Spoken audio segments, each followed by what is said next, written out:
किसी भी फिल्म की खूबसूरती को बढ़ाने के लिए संगीत का अहम योगदान होता है। एक फिल्म में गानों की जितनी अहमियत होती है, फिल्म के मूड को और उभारने के लिए बैकग्राउंड म्यूजिक भी उतना जरूरी होता है। आज हम बात करने जा रहे हैं सलिल अमृटे की, जिन्होंने कई फिल्मों में म्यूजिक प्रोग्रामर का काम करने के साथ साथ बैकग्राउंड म्यूजिक दिया है।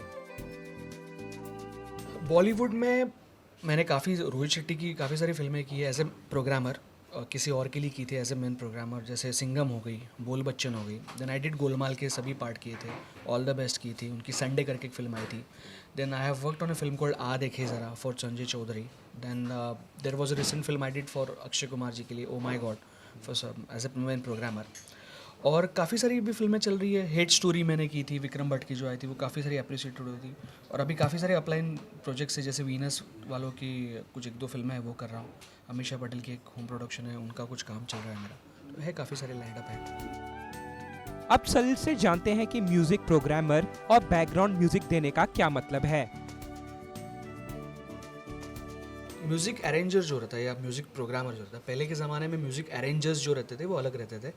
जैसे लक्ष्मीकांत प्यारेलाल जी में भी प्यारेलाल जी अरेंजर थे और लक्ष्मीकांत जी कंपोज़र थे।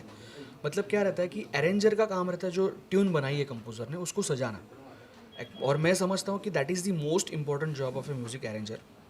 उसके बाद क्या होगा कि जैसे टेक्निकली एडवांस होती गई हमारी इंडस्ट्री, तो म्यूज़िक प्रोग्रामर्स आए, जैसे everything is computerize now, everything जो भी इलेक्ट्रॉनिक होता है, तो अरेंजर्स का टर्म कम होके म्यूज़िक प्रोग्रामर्स का टर्म ज़्यादा हुआ है।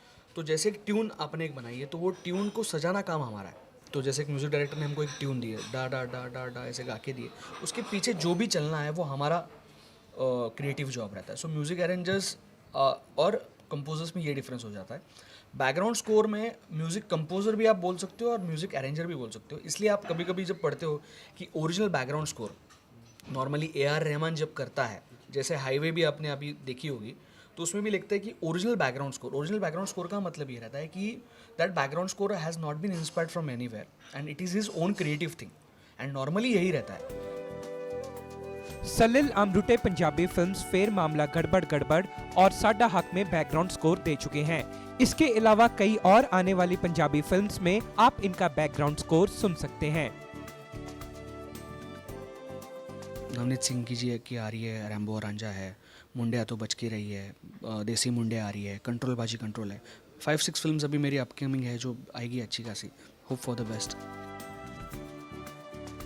सलिल का पंजाबी फिल्म्स में काम करने का एक्सपीरियंस काफी अच्छा है। उनका मानना है कि आजकल पंजाबी फिल्म्स टेक्निकली काफी स्ट्रॉन्ग होती जा रही हैं। कोई टेक्निकली अच्छी फिल्म बने तो उसमें काफ़ी सारी चीज़ें हम डायरेक्टर को भी सजेस्ट करते हैं, जैसे सर चलो वहाँ जाके आज बैकग्राउंड रिकॉर्ड करेंगे, वहाँ करते सर ये नया कुछ करते हैं। So it's good, and Punjabi cinema is opening to such things कि भाई कुछ नया एक्सपेरिमेंट करे बैकग्राउंड म्यूजिक में भी। वही नहीं तो अलगोजे बज रहे हैं या तुम भी बज रही है या ढोल बज रहे हैं, तो वो पूरा निकल गया। Everything is been very good now, ऐसा है। सलिल अमृटे एक महाराष्ट्रियन है, इसके बावजूद भी उनका इंटरेस्ट पंजाबी फिल्मों में है।